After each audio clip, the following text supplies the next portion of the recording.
So today we're talking about the final nail in the coffin for light wave theory. It had a good run, but this is the end of the line. The end of the line for it. You may say, what? Why? So I was thinking about, I made a video basically saying, prove me wrong. I don't think there's anything that really needs like wavelengths to work. Like, I think we can make everything work without wavelengths. But then I was thinking, I was like, polarizers. How would a polarizer work without wavelengths, right? The whole thing is that you're supposed to be splitting it up. But I want to highlight 2 points. One, when you shine light through a polarizer, right? How do you know that that light is actually polarized? How do you know that that light is polarized? Because the only way you can know that that light is polarized is if you turn your other polarizer and it blocks it out, right? To my understanding, how can you tell that that light is actually polarized without using another polarizer? I don't know if you can. Maybe I'm wrong about that. But we know that when you polarize the light, it should be like you end up with about 50% of the light gets through still. But I want to ask you, why? Why is half of the light blocked? In what scenario can you assume that it's an even 50-50 division between vertical and horizontally polarized light? How can you make that assumption? How could you, if you don't know what the polarization of light is until you polarize it, how could you possibly know that you should be getting 50% polarized and 50% blocked? Where does that number come from? I think it's BS. There's no logical reason why it should be a 50-50 split. There isn't. Because how do we know what kind of light's hitting us? And again, it doesn't make any sense. I don't even want to get into how little wavelengths make sense. And to illustrate just how little sense they make, I'm going to draw some examples here. So, principle of least action. Now, this is a cornerstone of physics and the world. We find that everything, in most cases, I'm not going to say every case, but I think just about every case,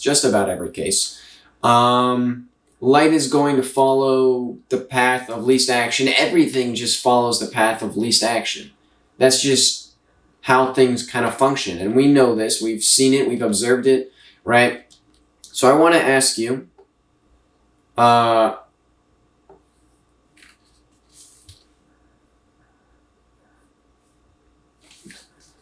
which one of these paths has the least action?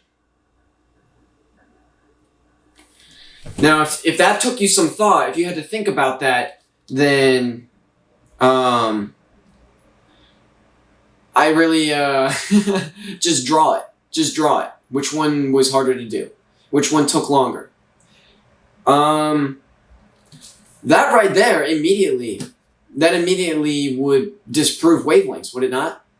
Would that light right there, that's the proof you need? That's literally all the proof you need to prove. If the law of least action is so fundamental,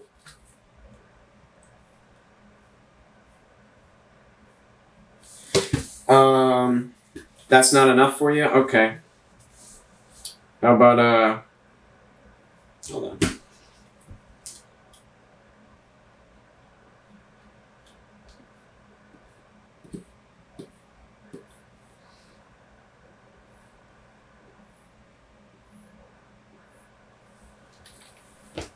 Which one of these do you think is the least action?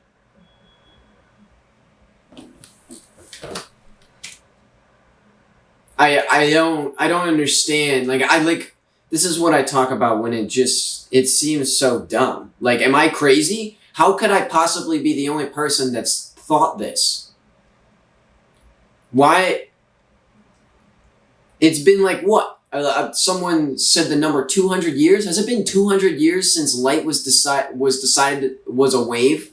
Has it really been 200 years? And no one thought to question it? No one thought, well, principle of least action, that doesn't really make a whole lot of sense. No one thought that. No one thought to question that. I'm confused. I really don't. Like I'm somewhat angry at this point. Like, I don't understand. Like, I feel like I really don't know how I could be wrong at this point. I don't really understand. And another thing, just as a side tangent, the least action, like the path of least action the light does not need to predict the future to take the path of least action.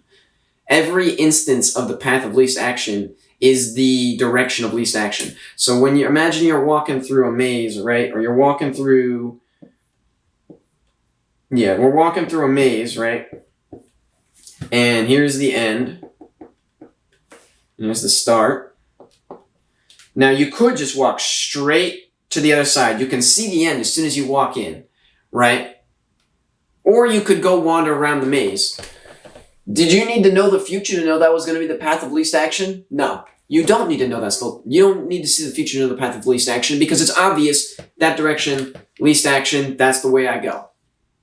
And so in every instance of the path of least action, the direction that the object needs to go to follow that path is going to be the easiest direction to go at every given instance. And when you add all those instances up, right, naturally the total is going to trace out the path of least action. You don't need to know the future. You don't need to know where you're going to end up. All you need to know is at any given instance, what's the easiest path. That's how everything works. It's not seeing the future. It's not knowing what's going to happen next. It's just in the present moment, at every given instance, whatever happens, right? And so I just wanted to cover that as well, because people kind of make it seem like it's this woo-woo thing, the path of least action. Light knows the future. How could it possibly know where it needs to end up? It doesn't. It doesn't need to, right? And so we covered that. And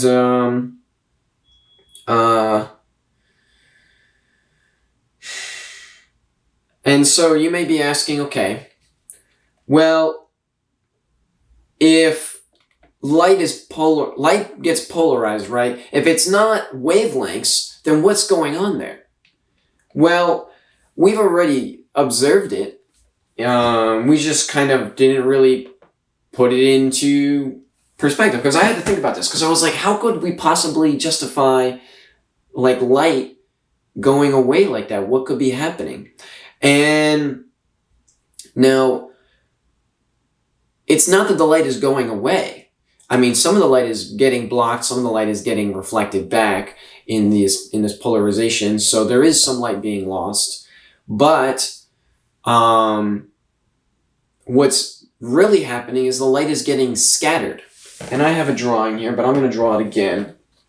And so what happens is that we have we'll draw our laser, right? We have our laser shooting out a beam. That beam then hits some kind of horizontal line, right? I've done experiments, we show when there's like a horizontal line across, or if we have a slit or something like that, right? We get like a diffraction pattern, or an interference pattern, I should say. It spreads out, right? So we hit it we shoot it at that, and what happens is, because we shot our laser at this line, right? Now, our laser is going in multiple directions, right? We get this diffraction pattern that we see, right? And so the light is now hitting, and this line, these lines are not going out horizontally but vertically. So it hits a horizontal line and now it's polarized vertically. Right? Only the vertical the vertical light shouldn't be getting through, but we get like a vertical appearance on the other side, right? And then we have another line that's set up directly in front of this that's vertical. So now this line, when the light hits it, we have our light hit this line, and each one of these points is now splitting it once again into two separate lines, but now the lines are going horizontal.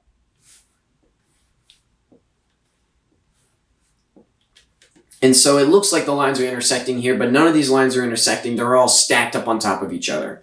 So none of these lines are actually intersecting. They're all stacked up on top of each other. And now what we have to do is put in more horizontal lines, right? So if we imagine we have more horizontal lines going across here, when each one of these layers hits this horizontal line again, right, then it gets split again vertically into two parts. And each one of these is getting split into two parts. So you can kind of see what's starting to happen here. We're starting to get this exponential decay of the light. The light is getting scattered exponentially as it travels, right? So at some point, the light is so scattered, you can't even see it anymore. Now, close up, the light it hasn't had a lot of time to split, right? So when we just do two polarizers, the light goes through the one polarizer, right? Which a polarizer, from my understanding, just has like lines. Or I really don't understand how a polarizer is made. I didn't look into this, but I imagine it's basically just a bunch of bars that block the light that are really tiny. And then, you stack them both together, and basically you're almost creating like a wall by filling in all the gaps. And that's why no light gets through. But if you turn it a little bit, then you start to leave some holes for light to get through. Basically, none of the light is disappearing. It's just getting scattered. It's getting tremendously scattered. And so that is why I have some example videos. I'll show them to you. One example video is that when you're far away, right, it looks like there's no light getting through. But if you get closer, you start to be able to see through the polarizers. Now that shouldn't work. That shouldn't be possible. But it is possible, right? And why does it look dark from far away? Because the light has scattered enough that there's no longer enough photons making it to your eyes to actually see it. But when you get closer, the photons haven't scattered enough at that point. They're still compact enough that you can then make out. It's still dark, but you can make it out, right? And then the other one is that when you have like a polarizer and there's like something bright below it, when you tilt it, right? Tilting it should have no effect on the polarization, but in that video, it does. And my question is, how would that possibly be the case if it was,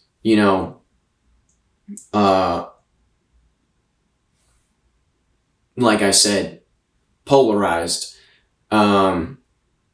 But when you look at it, like the brightness changes. It shouldn't change at all. You shouldn't actually be able to see the light, but you can see the light, so that's another thing. But you could just say, oh, well, your polarizer is not good enough. It's not a high enough quality. And I can say, okay, maybe it's not. I don't know. 1 second.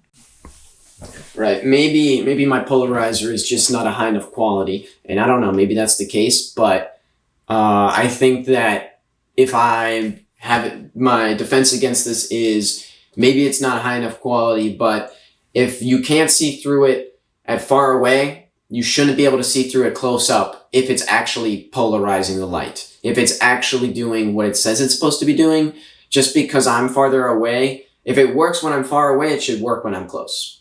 But it doesn't. There should be no difference in distance. The distance should not affect how effective it is if it's polarizing the light, right? But it's not polarizing the light, it's scattering the light. And so it makes a whole lot more sense why we get a 50% scattering rate, because it's splitting the light. And every time it hits a polarizer, it splits the light more. So we went from seeing, a concentration of I don't know. We went from seeing a concentration of 100% to 25% after just 2 filters. So that's why it's so dark. That's why it blocks out the light. And that distance, that's if you're up close. You're only seeing 25% of the light. If you're up close, it's getting scattered that much. But if you're far away, that extra distance brings it down to almost 0, right? And so that's why it's dark far away, and as you get closer, it starts to get brighter. But with just 2 polarizers, you basically scattered the light to 25%. And it's probably less than that because some of it's also getting blocked / reflected back, right? So, blocked / reflected back / absorbed, whatever. So that's why when we put 2 polarizers together, we don't get light coming out the other side, or we shouldn't. I mean, we do actually. If it's bright enough, light does come out the other side of the polarizers. Maybe mine is just not high enough quality. I'm not convinced that that's the case, but I'm not sure. But even if it's not, I do think someone should do this testing, and I think that a way to kind of prove this, realistically speaking, if you have a really high quality sensor or something that you can have all of the light in a system go shoot down like a tunnel basically, and you probably don't want it to go too far, but a short tunnel, you have a light here. This is the experiment you do to prove me wrong or right. You have like a light here of unpolarized light, and you shoot it through a closed like tube towards some kind of detector that can detect all the light, right? And then it has to be able to add up the total area of its like surface, right? And its surface needs to be as wide as the tube that you're shooting it down. And so it has to be able to add up all of that light that reaches it. And then, like I said, you don't want it to be too far. You want all of the light of the beam to be able to fit within that area, right? So when you shoot the light beam, you want it to fit within the area, but you want to have room to spare in this tunnel. And then you put 1 polarizer on it, and you do it again. And you want to compare the total light that reached that side. You want it, I don't know exactly how you would quantify this, but you basically want it to be like, okay, well, what was the average energy, or add up the total energy in a given region, right? And you add it all up together, and you should get a certain value of light out. And if you put the filter in, I think it will scatter it. But if the sensor is strong enough, it should be able to still detect these photons, and you should still get approximate. You have to factor in that some of the light is getting absorbed / reflected by this polarizer you're placing. So there should be a slight decrease, but the rest of the light should be there still. It'll be harder to see it with your eyes, but the photons didn't disappear. They are there. And I think if you put double polarizers, again, that factor is going to be there of what light is lost, but you should still have a decent amount of the photons being received on the other side. And if you do with a double filter, even if you get half, even if it's picking up half of what was there, you know that I was right. Because that doesn't make sense. You shouldn't be getting half of the light still reaching that side when you have a double, opposite, polarizer. There should be nothing getting through. Nothing should get through. And so if you're getting half the light through on the other side, we know something's wrong, right? And so I don't know if that technology exists. I don't know how sensitive things are, but I imagine we can do that. And I think we should do that. And if anyone has the technology to do that, do it, because I want to know if I'm right, right? Because I'm pretty confident I'm right, but I need definitive proof. I need someone else to do testing and say, you know what? He's right, right? So polarization is not polarizing the light. It's diffusing the light. The light is getting exponentially diffused. And I have another video of me making just like a mock polarizer to kind of show the light beforehand. And I was going to make it better.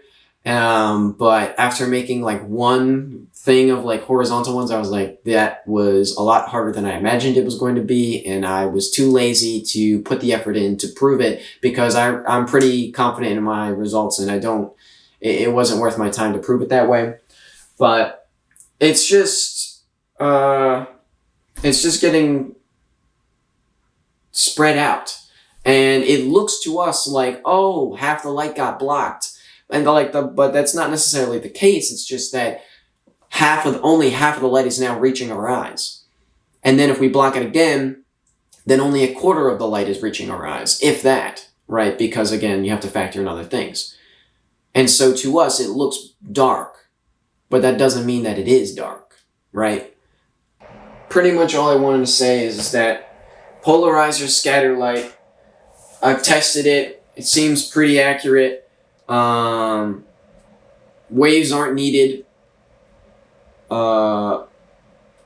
Waves don't really make sense in the grand scheme of things when you factor in least action and all that stuff. And some of the formulas that we use don't even like kind of turn waves into particles anyway. So it's like, what the heck are we doing? But, you know, it's besides the point. I'm no genius, right? And maybe I'm just crazy and I'm on some kind of ego trip right now and I'm completely wrong. But I really don't think I am. So I really hope that someone else tests this stuff and confirms it. And it seems like, you know, I was watching some videos and it seems like Einstein pretty much wanted to say this, that like, he pretty much wanted to be like, guys, it's a particle. I proved it's a particle, guys. It's a particle. But he knew no one was going to accept that. So he kind of settled for wave-particle duality. It was work to get people to agree to a wave-particle duality, right? So he kind of settled for that. But it seemed like he really wanted to push more for a particle than wave-particle duality, but no one really was going to go for it. And I don't understand why. Is everyone too afraid to realize we don't know squat? Like, that's the only possible explanation I got. No one wants to admit that we actually don't know anything, that they've spent a majority of their life studying stuff that's not real. Right? Because if all of a sudden we find out that half of what we believe about physics was wrong, where does that leave us? I think some people would be devastated. They wouldn't know what to do with themselves. But alas, here we are. So it's either get with the program or, you know, stay in the past, I guess. But I really don't think that we need a wave-particle duality. I think we just have a particle here. And, you know, that ties into a whole bunch of other of my theories and stuff. And to my understanding, I've put together, not necessarily proofs and equations for everything, but a reasoning and a logic and a why for just about everything. And I'm kind of tired at this point and a little frustrated because I don't think that I should have been the one to do this. And I don't have the credibility or the know-how to even get the word out there, really. This is the best I've got, these videos. This is all I can do. I don't know what else I can do. So I'm putting them out there, and I hope someone watches them and realizes there's something here. But this is as far as I'm taking it. You know, this was fun. I had my fun. But I'm kind of over it. There's not much else I can say. So, yeah. Peace out.